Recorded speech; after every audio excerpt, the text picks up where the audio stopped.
Bonjour, bienvenue dans la série sur la physique des particules. Nous continuons la démonstration précédente. On doit ensuite considérer le cas où ADX n'est pas diagonalisable.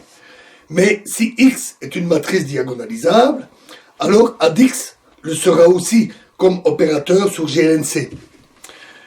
Puisque nous avons déjà noté que toute matrice est la limite d'une suite de matrices diagonalisables, nous y sommes presque, car il est facile de voir en dérivant la série terme à terme que E exposant moins X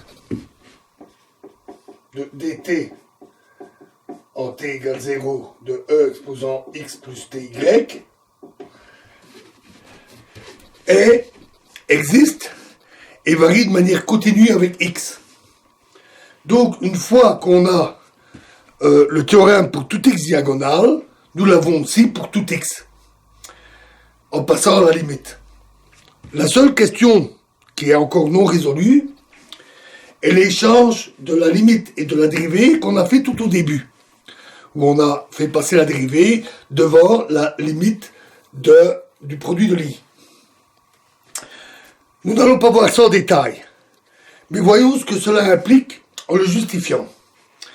Un théorème de l'analyse élémentaire dit que si un ensemble de fonctions fn de t converge vers une fonction f de t, converge ponctuellement, alors, et qu'en plus les dérivés dfn sur dt convergent uniformément vers une certaine fonction g de t, alors f de t est dérivable et df de t par rapport à dt est égal à g de t.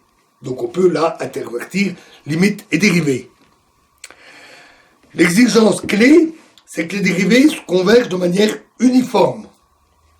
La convergence uniforme des fonctions fn n'est pas suffisante. Dans notre cas, fn de t, c'est e exposant moins x fois e exposant x sur n fois e exposant ty sur n exposant n.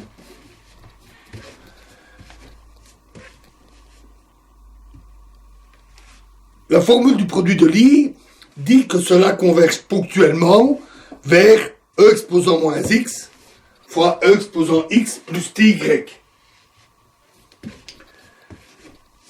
On a besoin de montrer que les dérivés par rapport à t de cette expression convergent uniformément vers un certain g de t, disons dans l'intervalle de moins 1 à plus 1 pour t. Le calcul est tout à fait similaire à tout ce qu'on vient de voir. Tout ce qu'on a fait, c'est tout à fait le même genre de choses, avec des modifications relativement mineures, pour prendre en compte le fait que, ici, on ne prend pas la valeur en t égale 0. Et on doit s'assurer que la convergence est uniforme. Je ne vais donc pas refaire tout ça en détail, je le laisse éventuellement comme exercice. Et donc, cela clôture la démonstration, CQFD. On peut maintenant passer à la formule BCH, et ça démontrer le théorème BCH. Définissons Z de t comme le log de E exposant X fois E exposant TY.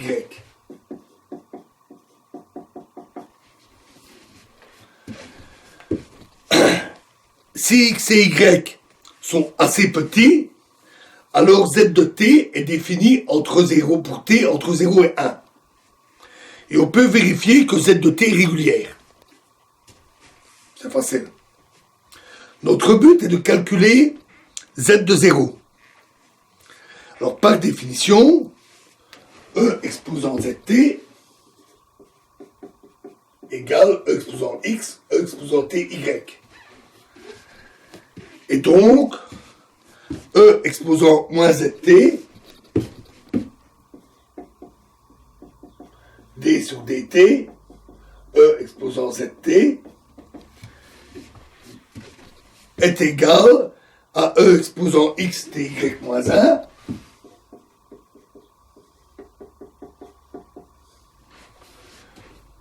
fois E exposant x, E exposant ty, y.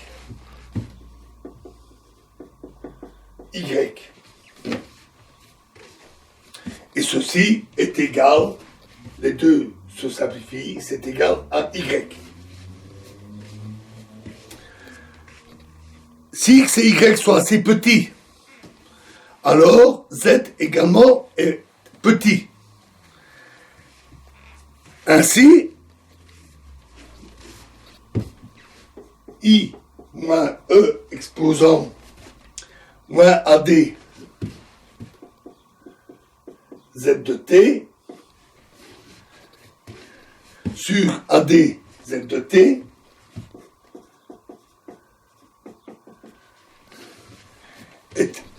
est proche de l'unité, et donc inversible. Ce qui veut dire que dz sur dt est égal à I moins E moins A dz de t sur AdZ de t moins 1 appliqué à y.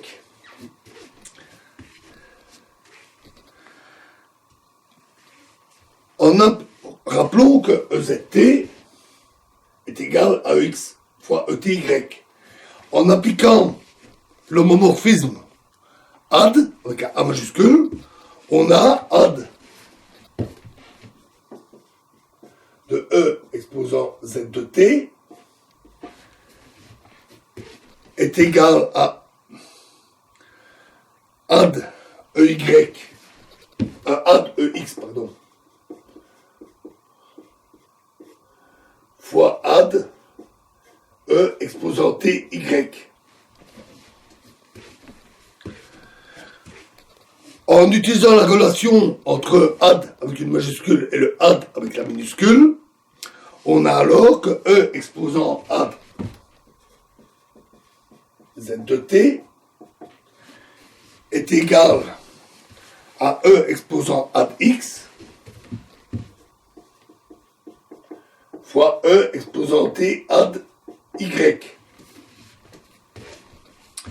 Ou encore que AD Z de T est égal au log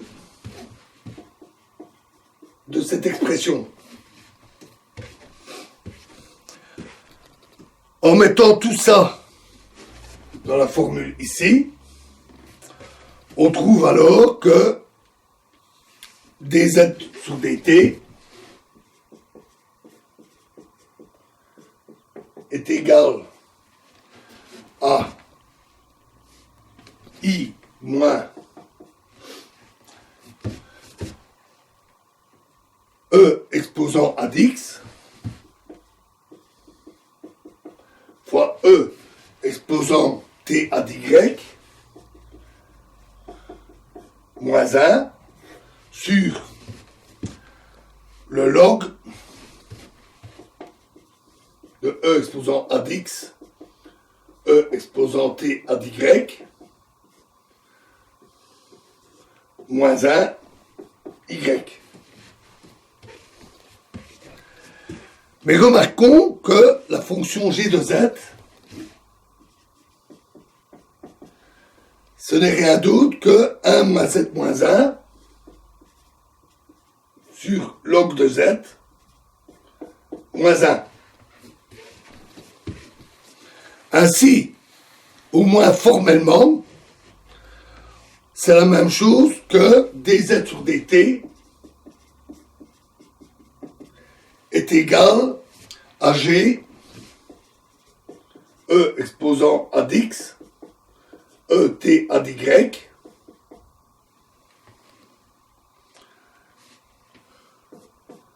de y.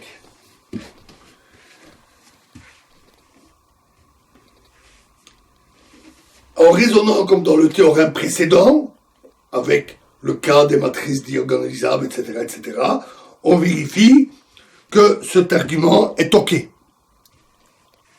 qu'on peut faire cette opération. Si on note que Z0 est égal à X, et qu'on intègre cette relation, on trouve alors que Z de 1 est égal à X plus l'intégrale de 0 à 1 de G E A d'X E T A d'Y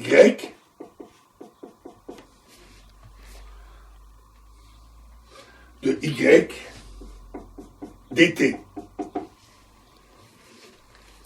Et ça, c'est la formule BCH. C'est QFD. Elle est démontrée.